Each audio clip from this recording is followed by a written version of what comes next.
Olá, gente. Eu sou Val Cabral e esse é o programa Olho no Olho, aqui pela TV Itabuna.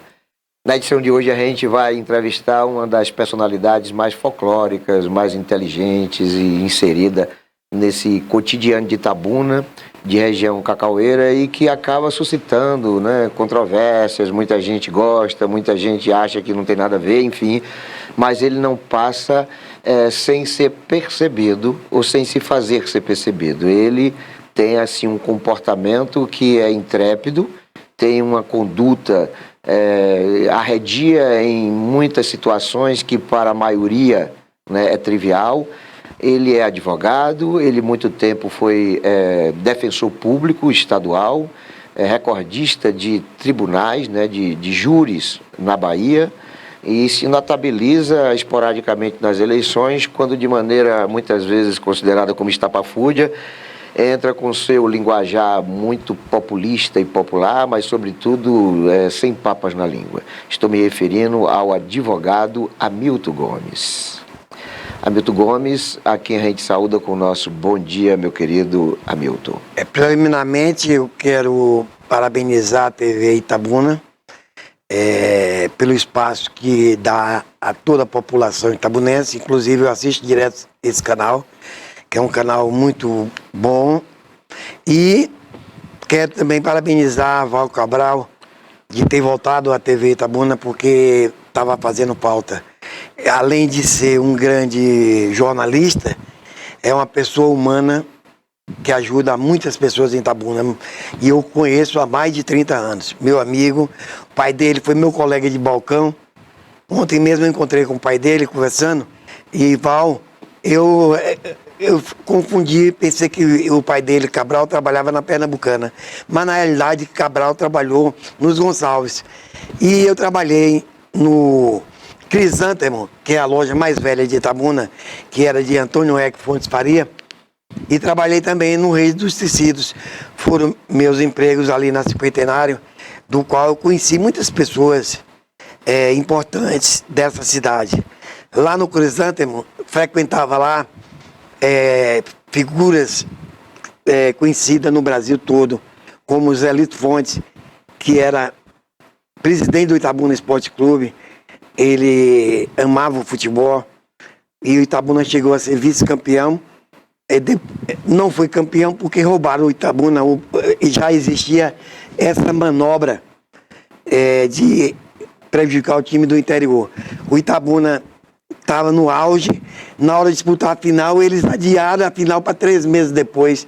O time perdeu todo o incentivo, toda a motivação, e quando foi jogar a final, perdeu para o Bahia lá em Salvador, lá na Fonte Nova. Porém, marcou a minha vida essas pessoas, Zé Lito Fontes, Edgar Bonfim, o que era gerente do Banco Econômico ali em frente ao meu emprego. Muitas pessoas frequentavam, Pedro Cutia frequentava lá a loja que eu trabalhava, e eu tinha o prazer e o orgulho de vender uns chapéus, que é a loja tradicional em chapéus. Eu vendia sapatos, eu vendia perfumes, aqueles perfumes antigos que as madames iam lá buscar. Eu tive esse prazer, esse orgulho de trabalhar 2 anos lá naquela loja. Foi onde eu iniciei minha carreira como balconista de Itabuna. Entretanto, eu ajudei meu pai mais de 7 anos dentro de um bar, que era o Cantinho do Hamilton, em Itabuna. Positivo. Hamilton, você começou narrando um pouco da história, mas Hamilton tem uma história também, O Hamilton, ele veio de uma família pobre, veio de uma família com dificuldades aí de subsistência, Eu acho que essa coisa do bafo deve ter ajudado muito essa questão, mas teve um momento que o Hamilton teve que se virar sozinho. Não tinha mais o pai, ou tinha o pai, mas por alguma razão não estava mais com ele, e teve que se virar. Essa saga Hamilton Gomes começou quando e como? Interessante que eu fui gerado em Itabuna, porque minha mãe era de Itapetinga, e meu pai era de Itabuna. Meu avô, ele ajudou a construir a Ponte do Conceição. Meu avô era português. Interessante que até agora eu não dei entrada na minha cidadania portuguesa, que eu tenho que fazer isso, que agora eu estou aposentado, eu tenho que conhecer a Europa toda, entendeu? E eu preciso ir lá em Portugal, tirar minha cidadania portuguesa. E eu comecei minha vida lá em Itapetinga, quando meu avô era dono da Nova Itapetinga. Meu avô era o terceiro homem mais rico de Itapetinga. E aí meu avô foi para Belém do Pará comprar terra, e chegando lá, morreu do coração e comprou 2 fazendas, uma em Castanhal e outra em Paragominas. Meu avô já dizia o seguinte, Paulo, que o que dava para o homem era gado. Aí o povo aqui na região acreditava no cacau. Meu avô, Manuel Francisco de Almeida, que era vulgo Mané Quiabo, lá tem uma rua com o nome do meu avô, Manuel Quiabo, pioneiro da cidade. Eu tive o prazer dele me botar no colo. Ele tinha 3 carros, meu avô. Tinha um rural, uma picape, um jipe. Naquele tempo a gente já tinha telefone, aqueles que Grambel criou. Na nossa casa já tinha tudo isso. Então eu nasci rico e fiquei pobre. Aí num golpe de mágica, nós perdemos tudo, que meu pai e minha família não foi para o Pará e vendeu tudo por procuração, perdeu. E aí que eu comecei realmente uma vida de pobreza aqui em Itabuna. Meu pai foi dono de pá e minha mãe costureira. Minha mãe era uma pessoa maravilhosa, uma pessoa que todo mundo conhecia aqui em Itabuna, porque minha mãe era uma estilista, tipo Denner, tipo Clodovil. Minha mãe criava modas aqui em Itabuna. E eu tive esse prazer daquelas madames procurar minha mãe para minha mãe confeccionar biquínis, roupas, etc, etc. Mas só que eu, quando vi meu pai falido, numa situação degradante, eu falei para meu pai, quando eu tinha 9 anos de idade, eu falei, meu pai, a partir de hoje eu quero ajudar o senhor. Depois disso aí, meu pai me escravizou 7 anos dentro de um bar, vendendo pinga. Foi ali onde eu aprendi a fazer todo tipo de bebidas. Eu aprendi a fazer passas, aprendi a fazer aquelas cachaças de garrafa, que é milome para tudo, quebra-pedra, pau d'arco. Meu pai comprava cachaça da Índia, ela era de Quaraci, e a gente tinha nosso laboratório. Pai criou em Itabuna algumas coisas importantes. Por exemplo, o caldinho de feijão foi trazido pelo meu pai. Meu pai criou o Ruth. E meu nome lá no bar do meu pai era Gaveta, que a gente dava de presente ao cliente o camarão. O camarão tinha no Rio Cachoeira. Meu pai comprava de graça aquilo ali, que o camarão pulava ali no rio, e tinha demais aqui em Itabuna. E a gente dava o camarão de graça para o cliente que comprasse os nossos produtos. Foi ali que eu comecei minha vida, e foi ali onde eu conheci muitas pessoas boas ali, aqui em Itabuna, pessoas que frequentavam o bar do meu pai, o Cantinho da Milta, ali no Hotel Odete. Mas antes disso, meu pai teve uma loja aqui em Itabuna, na Nova Aurora, que foi meu avô que mantinha ele. Hoje é a farmácia indiana. E eu ajudei meu pai 7 anos, e até o dia que eu falei, meu pai, eu preciso trabalhar, eu preciso abandonar o senhor, eu tenho mais 2 irmãos, eles vão ficar com o senhor, e eu vou trabalhar em alguma coisa, aí o senhor me arruma um emprego para mim. Ele, como era do ramo do comércio de lojas, ele vendia tecidos, vendia roupas, confecções, etc. Me deu um emprego lá em Antônio Aécio Fontes Farias, foi meu primeiro emprego, do qual trabalhei 2 anos. E tive orgulho de trabalhar lá, porque a sociedade frequentava. Depois eu fui trabalhar em Floriano Fortunato Pereira, que era uma loja Rei dos Tecidos, onde eu trabalhei mais 2 anos e meio ali. E dali, interessante, Vival, eu sempre fui estudante. Eu nunca larguei de estudar. Sempre estudei em escola pública. A escola que tinha aqui, pública, era o IMEI, Instituto Municipal de Itabuna, de Educação de Itabuna. Não era nada de MEA, não existia MEA. Era uma escola municipal, do qual eu fiz um mini vestibular para entrar naquela escola. Porque naquele tempo tinha que fazer admissão. Eu estudei tanto no IMEI quanto no IMEA. E eu fiz admissão naquele tempo. No IMEI. Você pegou o IMEI ali. Já, eu saí da 4ª para a 5ª série. Eu saí da 4ª do IMEI para a 5ª série no IMEA.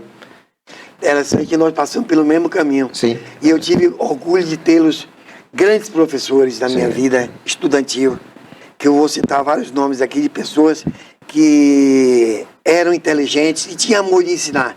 Aqueles professores, eles tinham orgulho de ser professores. Eu fui professor, eu fui aluno de Omar, eu fui aluno de Zolene, de português, eu fui aluno do professor Zé Carlos, de matemática, Sim. eu fui aluno de Nelito, que trabalhava na CEPLAC naquela época, que foi ser meu patrão depois, dono das Química. Eu fui aluno de outros nomes que eu esqueci agora no momento, mas foram pessoas influentes que participaram da minha vida estudantil. Eu passei 7 anos. Você foi aluno do professor Chalub? Interessante que eu era menino naquela época, eu morava na Dom Pedro II, e meu irmão estudou lá em Chalub, porque Chalub, ele era um professor carrasco. O aluno que chegasse atrasado e não faltasse a aula e não passasse nas provas, tinha que sentar no milho. No milho. Assim também era a professora Celeste, do Lúcio Oliveira. Não, mas eu vou lhe contar uma história interessante dessa senhora, eu posso falar o que eu quero aqui? Sim, tranquilo. Posso falar? Tranquilo. Eu estudei o primário na Lúcia Oliveira, qual Dona Celeste, ela era diretora. E eu tive orgulho de tê-la como minha professora, a Dona Olga, a esposa do Dr. Paulo de Souza, a mãe de Roberto de Souza, de Saulo. Era uma grande professora, uma pessoa humana, uma pessoa amiga. Interessante que naquele tempo, depois de 30 anos depois, eu vim descobrir que Deus, eu converso com Deus. Eu tenho uma intimidade muito grande com Deus, uma intimidade forte. E Deus colocou em mim uma doença, o nome pelágra, que me chamava de parasita. E aí eu perdi meu cabelo da cabeça e ficava os buracos na cabeça. Naquele tempo, o Roberto Carlos lançou a moda dos cabeludos e eu fui tratado como leproso na sala de aula. Eu fui execrado na sala de aula. Eu sentava sozinho na cadeira porque as pessoas achavam que aquele problema ia pegar. Resumindo, em certa época, na 5ª série, que era o 5º ano primário, eu estou na sala de aula, entra a Dona Celeste para dar uma notícia. Era um dia de segunda-feira, lembro-me como se fosse hoje. Ela disse assim: a partir de segunda-feira os alunos só entrarão de farda, porque tem que vir todo fardado, os alunos, e vocês estão vindo sem farda. Quando ela olhou para meu rosto, ela olhou para mim e disse: você está fazendo o que aqui? Você não pode estudar aqui não, rapaz. Seu problema pega. Essa mulher devia estar na cadeia, o que ela fez comigo. Ela me tratou de uma forma como um homem cheio de doenças na cabeça. Era como se fosse hoje uma lepra. E aí eu baixei a cabeça e falei para ela: professora, meu pai já conversou com a senhora. Ela saiu e foi embora. E eu continuei na sala de aula e me botaram numa cadeira sozinho lá, na 5ª série, 5º ano. Interessante, Paulo, que o tempo passou, que o tempo cura tudo. Eu continuei nessa escola porque meu pai era pobre, minha mãe pobre.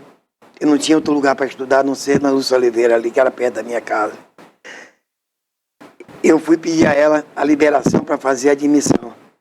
Ela olhou para mim e disse: você não pode fazer a admissão, que você não vai passar. Eu falei: professora, eu quero fazer a admissão, eu preciso que a senhora me dê autorização para eu ir para a escola, para eu ir lá para o e-mail e dar entrada na minha admissão. Ela deu contra a vontade e eu fiz como se fosse hoje um mini vestibular. Aí, a escola, naquele tempo, o resultado era imediato. No outro dia dizia: quem passou na primeira prova continuava, quem não passasse ia embora, já tinha perdido. Aí saiu o resultado no outro dia. Interessante que eu não entendi aquilo. O primeiro nome que chamou foi Hamilton Gomes de Almeida Filho. Entrei na sala de aula, a primeira pessoa a entrar na sala de aula para fazer a segunda prova de matemática foi eu. Eu orei e conversei com Deus. e falei para Deus, obrigado, Pai, obrigado. O Senhor ter me passado. Aí foi chamando aqueles alunos inteligentes, nenhum deles passou. Nenhum deles passaram. E eu passei na admissão e entrei no ginásio. E fui cursar o ginásio, no IMEI, que era ali na rua São José. Rio Branco. Não, né? não, rua São José, no bairro de Fátima, que era ali no início, era na rua São José, mas depois o IMEI, ele desmembrou. Aí ficou na Rio Branco. É que eu estudei na Rio Branco. Ficou na Cimenteira. Sim. Ficou na Cimenteira. Ficou ali onde é o CNPC em frente hoje. Sim. Quer dizer, eu estudei naquela escola toda. E depois, você vê como é a ironia do destino. Por último, eu fui estudar lá na Califórnia. Porque o IMEI, era uma escola que não era unificada. Me colocaram para estudar no Baldo Dantas, que hoje é o Baldo Dantas, mas aí eu tive o prazer de ser aluno de grandes professores naquele tempo, como Renan Silva Santos, que foi um grande advogado aqui em Itabuna. Sim. E um grande professor. Fui aluno de Santos, que era do Tiro de guerra. do tiro de guerra. Foi meu professor de matemática. Eu estudei lá. Também você só teve professores rígidos, né? Tudo rígido. Mas foram professores... Ensinavam de fato. Ensinados e sensatos. E professores honestos. Resumindo, terminei o 2º grau e fui partir para o vestibular. Naquele tempo, aqui existia a FESP, Federação das Escolas Superiores de Ilhéus de Itabuna. Era uma fusão das escolas de filosofia de Itabuna, Faculdade de Filosofia de Itabuna, e a Faculdade de Direito de Ilhéus, que foi criada por Henrique Cardoso lá em Ilhéus. E por lá passaram grandes mestres, inclusive desembargadores, grandes desembargadores da Bahia, estudaram lá na Faculdade de Direito de Ilhéus, e depois mudou para a FESP, que é ali em Salobrinho. Estudei lá na FESP, tive orgulho de entrar no ano de 77 na FESP, e fui ser aluno dos melhores professores da Bahia, de Direito. Vou citar os professores aqui, que tem muitos alunos vivos ainda, que foram alunos deles, que na Bahia não tinha professores igual a eles. Francolino Neto.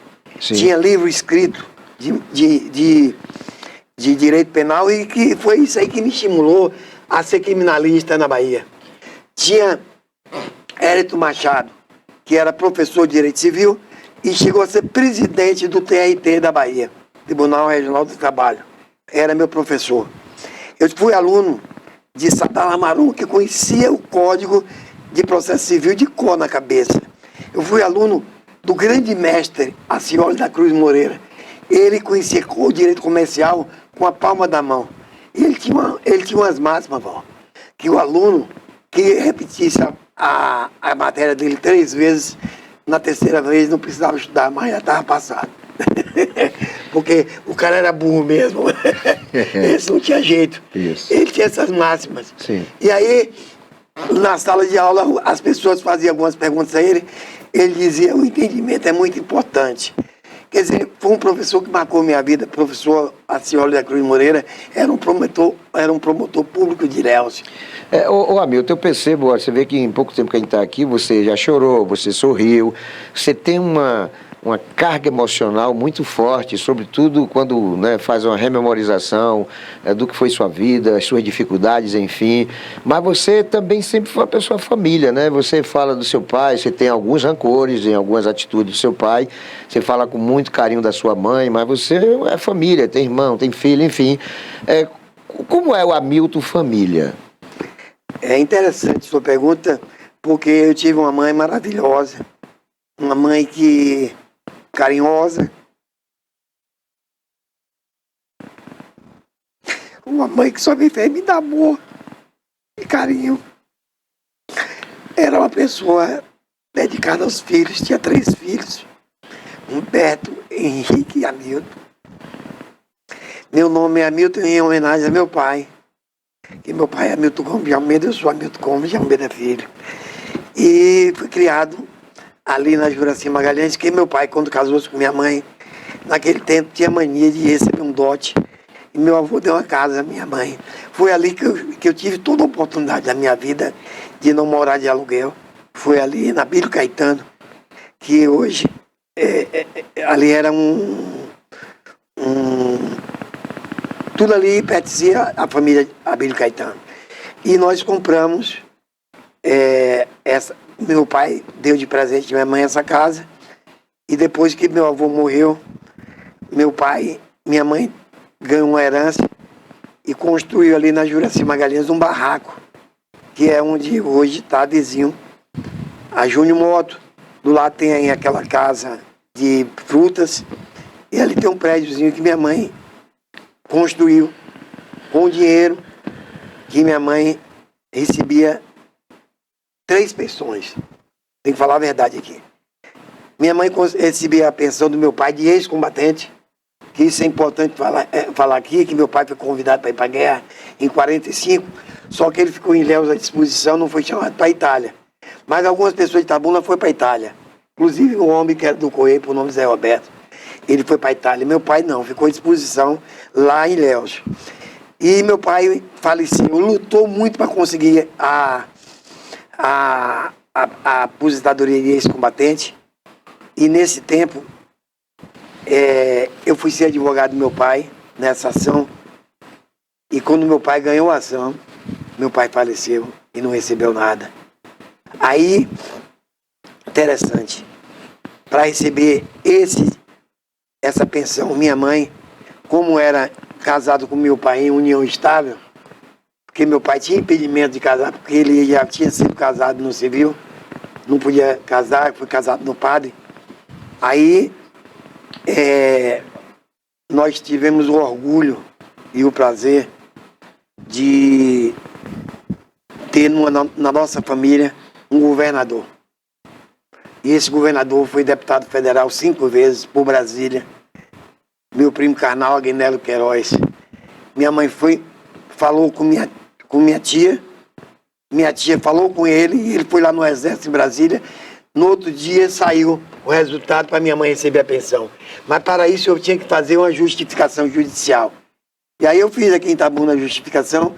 As testemunhas do meu pai, da minha mãe, foi Valmir Imperatriz, foi a dona Gisélia, que tinha um salão de beleza, que conhecia meu pai e minha família. Resumindo, minha mãe começou a receber essa pensão, essa aposentadoria, depois recebeu a aposentadoria do meu pai, a pensão do meu pai, da prefeitura, que meu pai foi chefe de iluminação pública, e minha mãe trabalhou no EMEI e foi aposentada também. Bom, agora nós vamos no próximo bloco saber de você as histórias pitorescas suas, sobretudo na área política, né? O Hamilton, ele já foi candidato a prefeito aqui em Itabuna, e ele tinha assim um comportamento inusitado, era uma coisa assim quase que bizarra. A participação dele no horário eleitoral era de despertar a atenção das pessoas, embora a votação não tenha justificado toda aquela atenção recebida. Ocorre que tem muitas particularidades do Hamilton no transcurso dessas campanhas que ele já participou, porque outras ele inclusive tentou. Me parece que ele é pré-candidato a prefeito aqui. Nós vamos saber tudo isso depois do intervalo, que é coisa muito rápida, é um PELA e um PK.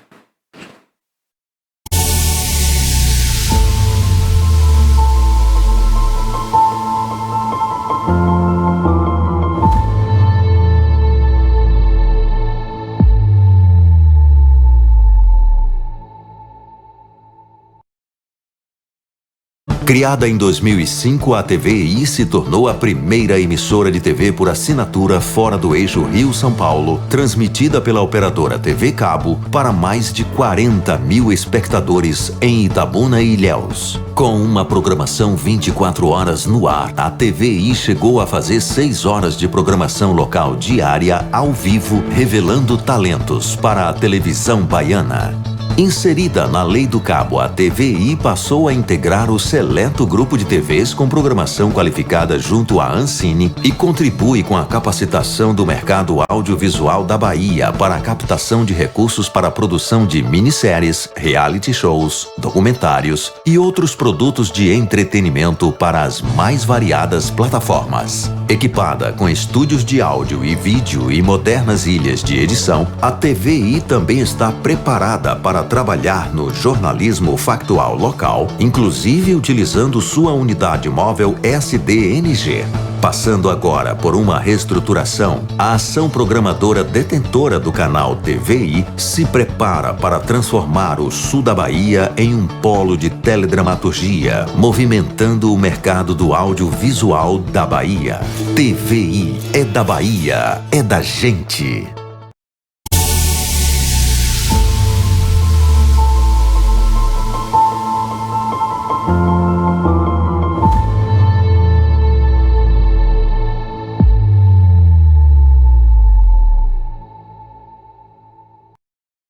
É isso aí, gente, estamos de volta, esse é o programa Olho no Olho, aqui pela TV Itabuna. Hoje estamos entrevistando Hamilton Gomes, ele que se aposentou, né, como defensor público estadual, campeão de júris na Bahia.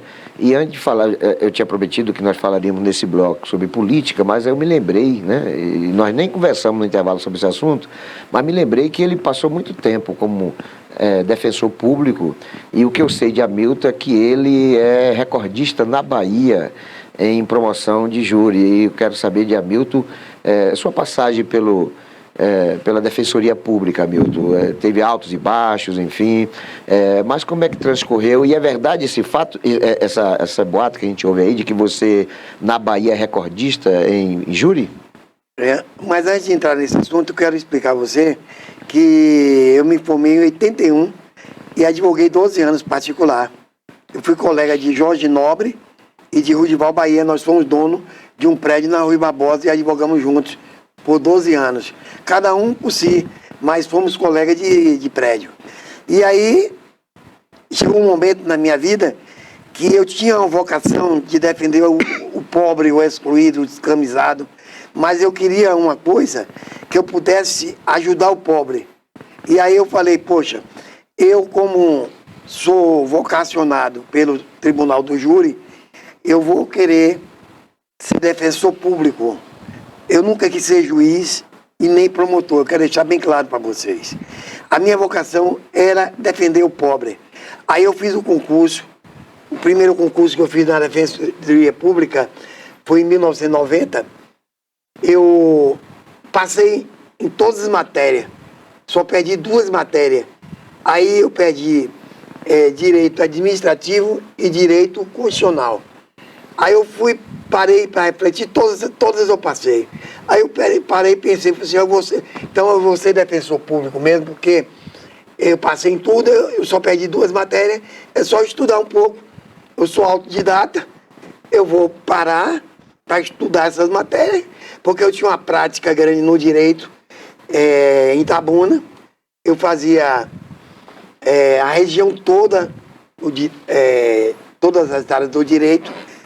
Trabalhava em Ilhéus, trabalhava em Itajuí, trabalhava em Quaraci, trabalhava em Bicaraí, Tapetinga, Conquista, essa região toda. E aí eu fiz um concurso para defensor público, o segundo concurso.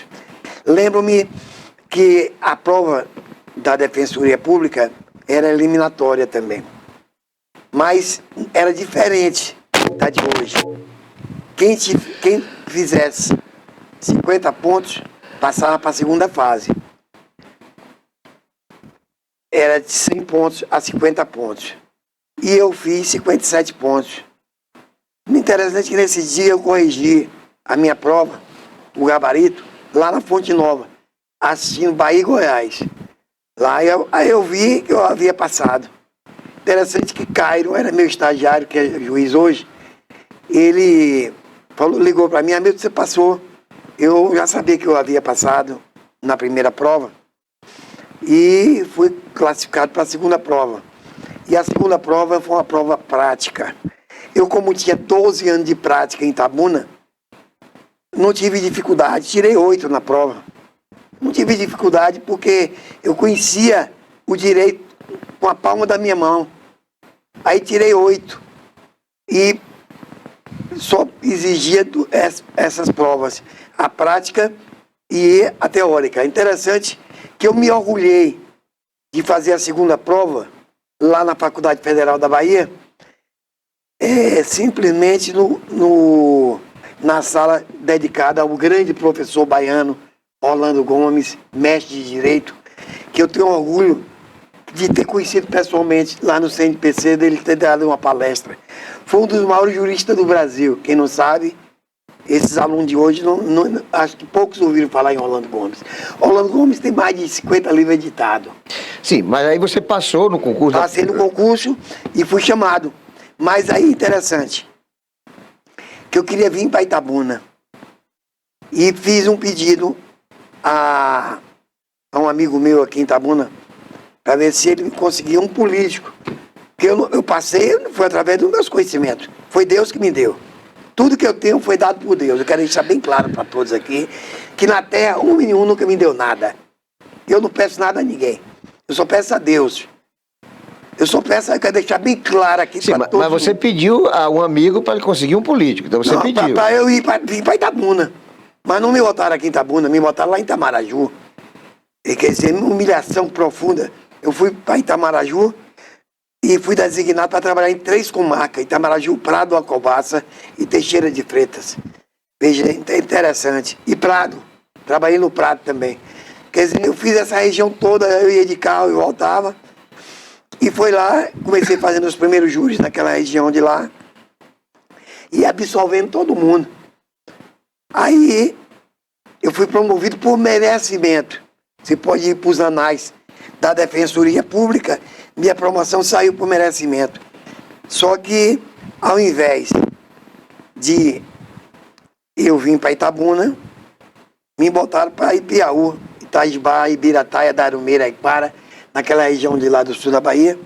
Trabalhei 5 anos naquela região. E aí depois tive outra promoção por merecimento. Foi aí que depois de 10 anos de defensoria, eu vim para Itabuna. Cheguei em Itabuna e trabalhei no Fórum Velho daqui de Itabuna. E trabalhei na vara do júri, em todas as varas de Itabuna eu trabalhei. E quando eu estava exercendo minha função aqui em Itabuna, no júri, eu conheci grandes juízes, grandes promotores e grandes colegas advogados, que tive o prazer de atuar, às vezes, como ex-adverso deles, e fiz os júris todos que foram necessários, sempre... Quantos júris, mais ou menos, você Mais fez? de 1000 júris eu fiz na Bahia. Quantos foram a favor? 80% eu absorvi, porque eu sou campeão de chorar no júri, eu comovo os jurados. Eu sou o único da Bahia que comovo os jurados. Sim, mas é um choro teatral, porque aqui você chorou. É movido pela emoção. A emoção vem naturalmente. Eu não puxo para chorar, é que vem naturalmente. Desses milhares que você conseguiu absorção, teve algum réu que depois você tivesse convicção de que ele deveria estar preso e não absolvido? Vários. E eu vou lhe contar um agora interessante, que eu fiz um júri lá em Léus. Quando eu sentei para fazer o júri, o cara havia já matado 3 pessoas. E eu conversando com ele, conversa vai, conversa vem, ele falou: rapaz, eu sou irmão de um advogado que é seu colega. Esse advogado foi para outro estado, lá pro lado do Pará, e eu tive prazer de ajudar esse cara, porque o irmão dele foi meu colega de sala na faculdade. Sim, Hamilton, mas como é que você teve prazer de advogar para um cara que já tinha matado 3 pessoas? Não, mas isso aí eu soube depois. Deixa eu contar, aí terminou o júri. Eu fiz o júri do cara e absolvi o cara. Depois que eu fui embora, levei ele para Pontal, que ele morava em Pontal. Eu dei uma carona para ele. Na estrada ele falou: doutor, aquele vagabundo eu matei porque quis mesmo. Eu matei aquele vagabundo porque quis. Porque eu estava pescando lá, ele roubou a minha rede para comprar droga. E eu peguei e matei ele mesmo. Não só matei ele não, eu matei 3. Mas depois que ele me contou isso, como são ossos do ofício, eu fiz meu trabalho, absolvi o cara eu entendi que eu exerci minha função. Agora, que ele matou essas pessoas, ele confessou para mim depois em off. Se você soubesse disso antes, você permaneceria com o advogado? Claro. Eu vou contar uma história aqui interessante, que gerou um processo administrativo contra mim. Eu trabalhava no Prado. Lá no Prado, mataram um oficial de justiça. Aí eu entro numa sala da escrivã do cível, dos feitos cíveis, e fui conversar com ela. Ela começou a chorar, dizendo: doutor, o oficial que mataram é meu filho. Eu falei: eu não vou fazer esse júri, porque a senhora é minha colega de trabalho aqui, e eu não vou fazer esse júri, vai de encontro aos meus princípios. Sabe foi que o chefe falou lá em Salvador? Mandaram lá um requerimento para lá dizendo que eu tinha que fazer esse júri. E ele falou: ou você faz, ou vou abrir um processo administrativo contra você. Você é obrigado a fazer. Você é obrigado a fazer esse júri. E aí, eu, para não abrir processo administrativo por omissão, eu peguei e fui fazer o júri. Interessante, que o júri começou às 9 da manhã, terminou 1 da manhã. E eu saí no braço do povo, o povo me carregou nas costas, porque eu absolvi o cara. E daí, sabe o que aconteceu? Esse pessoal criou um ódio de mim tão grande que, quando eu fui trabalhar em Porto Seguro, inventaram um cara de história minha lá em Porto Seguro, dizendo que eu estava cobrando honorários de assistido, e aí abriram processo administrativo contra mim, porque o irmão desse cara era oficial lá em Porto Seguro, um tal de um Dilson, e me denunciou a defensoria com ódio de mim, porque absolvi. Você vê, eu passei por tudo isso na minha vida, mas era osso do ofício. Graças a Deus eu cumpri meu papel de defensor público. E lá dentro é como se fosse as 4 linhas do futebol. Lá dentro eu me transformo e sou o defensor para defender mesmo quem quer que seja, o pior criminoso do mundo. Não importa. O importante é que eu fiz um juramento, e esse juramento cumpri e acontece até o final da minha vida. Você está abordando um aspecto que as pessoas, às vezes, ficam indignadas, até certo ponto raivosas com o advogado de defesa, com o defensor, por defenderem bandidos hediondos, bandidos que praticam crimes absurdos, como maticídio, como crimes de comoção nacional, né? Agora mesmo um maluco matou 3 crianças numa creche, aí de repente aparece um advogado para defender. Você está nesse contexto? Você defenderia aquele tipo de criminoso por conta desse ofício de profissão? Primeiramente, eu quero deixar bem claro para você que esse crime não vai para o tribunal do júri, que ele matou de menor. Esse crime é infância e juventude. E é uma vergonha no Brasil esses cidadãos de menor não ir para a cadeia. Quer dizer, já votaram na Câmara Federal e já passou, não foi para o Senado, porque eu não entendi, para aumentar a maioridade penal para 18 anos. Quer dizer, e esses caras estão matando aí, fazendo o que quer. Ele matou criança. Ele matou criança, e quando mata, ele, nesse caso ele vai para júri mesmo, que ele matou criança. Mas quando criança mata de maior, ele não vai para júri não, a pena máxima é de 3 anos. É que eu investiguei. Ele vai para júri porque ele matou a criança. É porque no caso das 4 crianças, o réu tem 25 anos. O réu, ele e vai no caso júri. Daquele outro ataque à escola, o assassino tinha 13 anos. Isso, é isso. Aí que você inverteu. Investi, foi, justamente. Ô Hamilton, mas tiveram momentos assim, você como defensor, de você contou um caso aí de você recuar, de você não querer ir para a defesa do réu em função de ligações, de amizade, enfim. Mas tiveram outras situações de você, por alguma razão, ter retraído, não ter vontade ou não ter querido ir fazer o júri? Nunca aconteceu, porque esse primeiro caso que aconteceu logo quando eu entrei na investidura do cargo, em 93, já quiseram me exonerar, porque eu estava na fase de adaptação. Eu falei, eu tenho que fazer tudo daqui para frente, tudo que eles mandarem eu tenho que fazer. Pronto, agora também você tem na sua longa história como defensor público algumas denúncias e algumas delas escabrosas. Eu soube que você está com enfrentou mais de 8 processos de exoneração, né? De demissão da Procuradoria, não, da Defensoria Pública Estadual.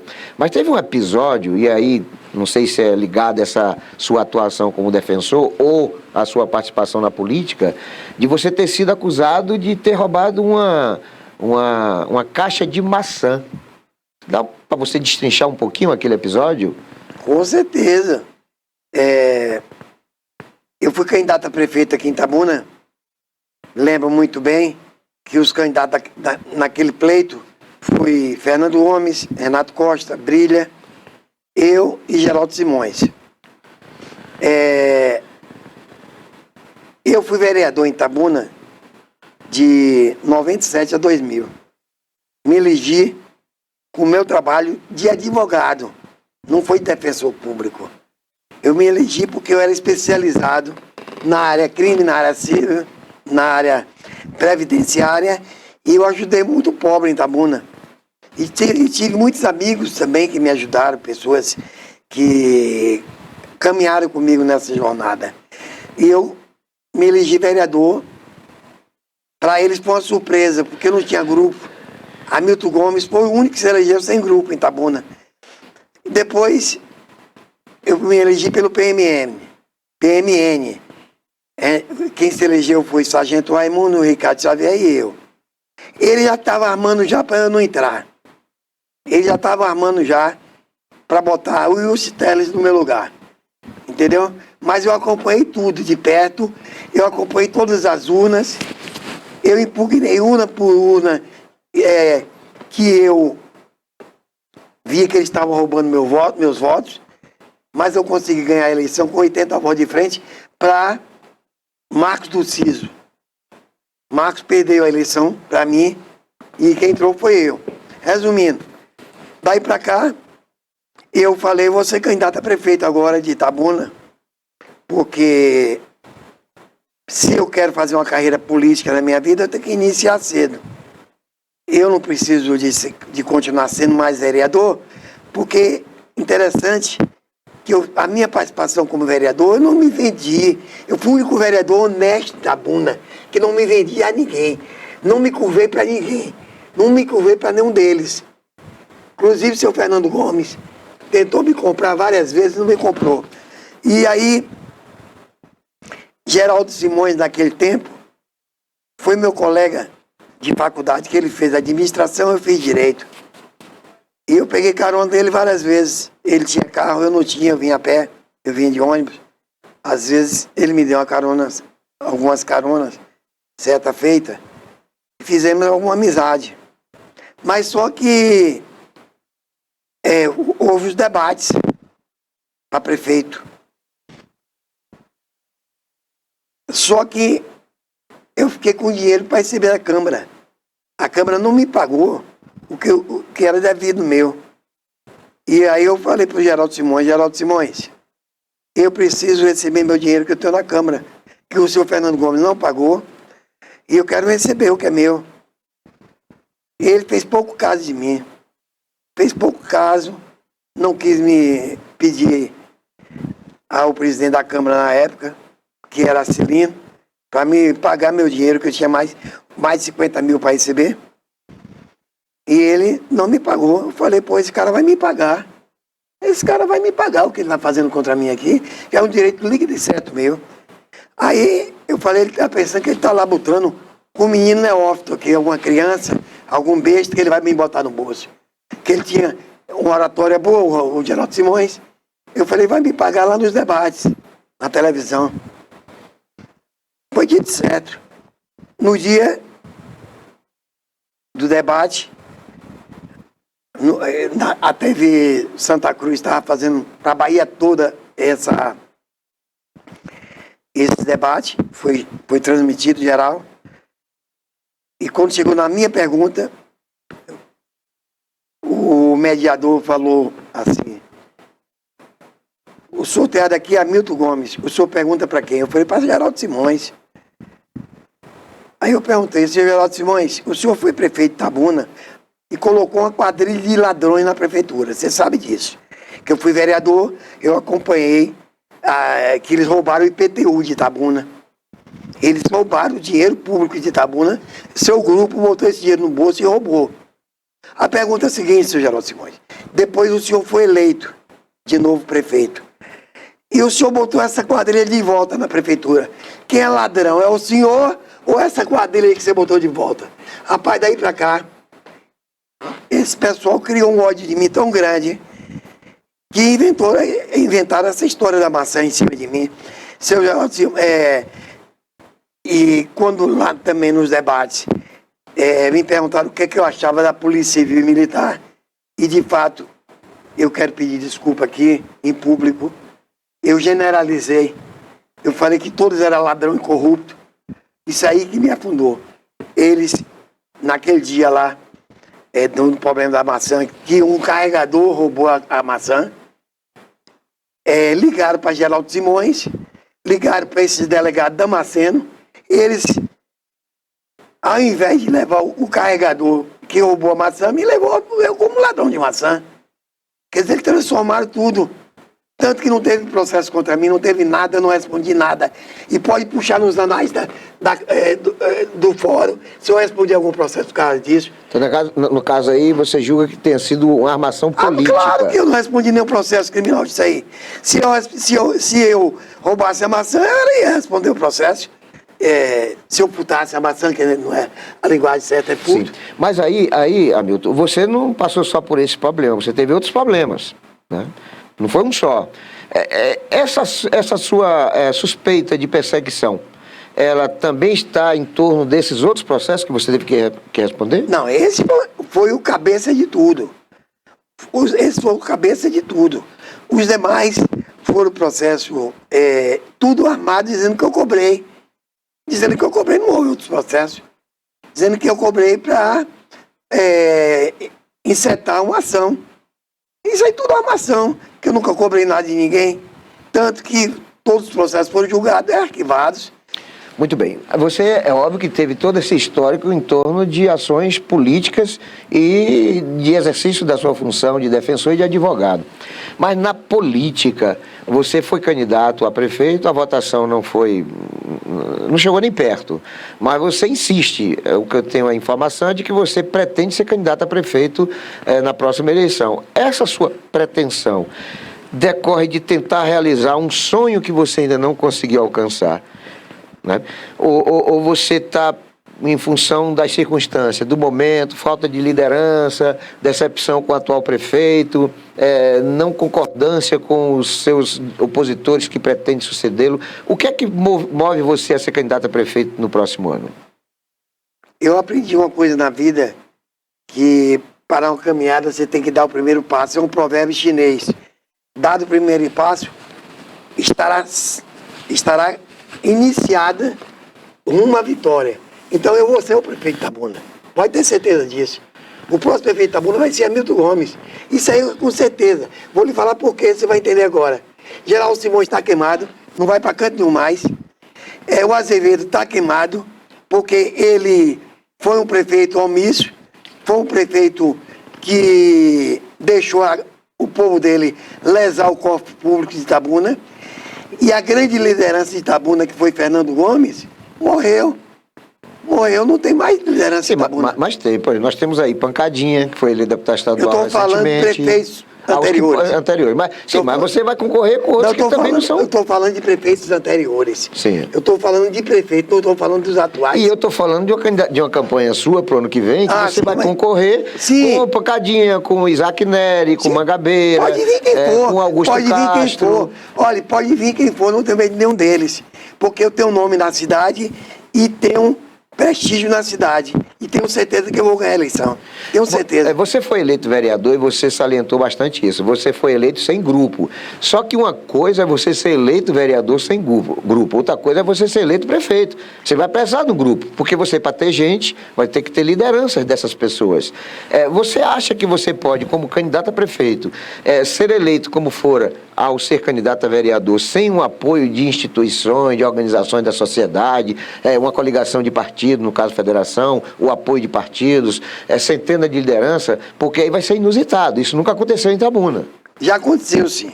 Você está equivocado, você não conhece a história de Itabuna. Em Itabuna, teve o maior líder da história de Itabuna, se chamava José de Almeida Alcântara. Ele ganhava para os ricos, quem tinha grupo, e Alcântara ganhava a eleição. Alcântara foi prefeito 2 vezes em Itabuna, a primeira sem grupo. Ele era auditor fiscal, ele ajudou o pobre lá em Itapé e ganhou a eleição em Itabuna sozinho.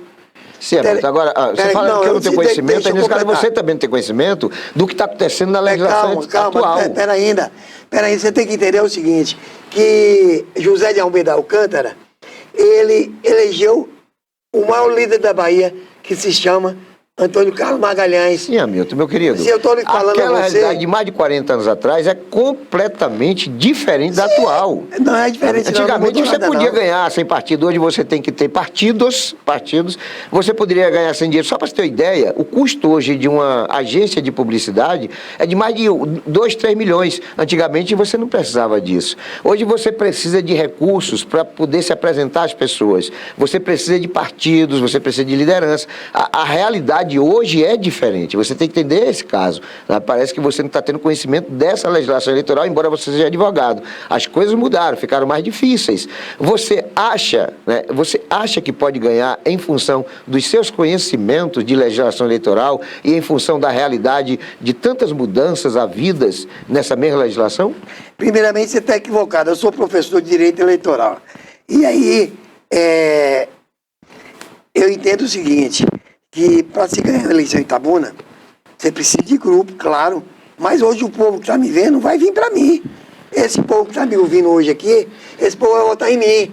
Você pode ter certeza disso. Primeiro, que eu fui um vereador combativo, eu fui um vereador honesto, sou filho dessa terra, sou filho daqui, fui criado aqui, minha vida toda foi aqui, e os demais que vão ser meu concorrente, não tem peso para mim, não tem a vitamina que eu tenho. Eles podem ter o que for, mas não tem a capacidade, não tem o conhecimento, não tem os amigos que eu tenho em Itabuna. Pode ter certeza disso. Sim, Hamilton, você é professor de legislação e eu sou aluno, e eu não sou aluno ruim em legislação eleitoral. E a legislação diz que você tem dificuldades enormes de se impor como candidato. Você precisa de um partido, você precisa de coligações, embora coligações no caso federações, você precisa de apoios e até agora você não me respondeu. Como é que você imagina ser prefeito de Itabuna, ou seja, o próximo prefeito de Itabuna, sem esse aparelhamento de campanha, sem esse suporte que sem eles fica complicado? Não é como na época de Alcântara, as coisas mudaram muito, né? Hoje você tem televisão, hoje você tem rádio, hoje você tem todo um aparato que é imprescindível, que é necessário para se eleger.